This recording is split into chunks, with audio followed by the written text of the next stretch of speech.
Alright, mga coin collector dyan, kung gusto nyong umorder ng mga coins natin dito na old coins, ito po sila.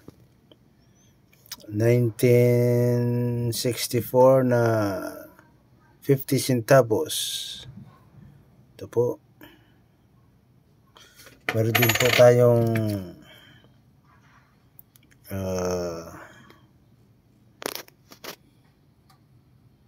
10 centavos. Yan po siya. Kung gusto nyo po ay mag-message lang po kayo. Marami po tayo. Marami po tayo dito. Kung gusto nyo, ito po ang meron din po tayong 25 centavos. Yan po. 25 centavos na 19. Malabo po. Potang linaw.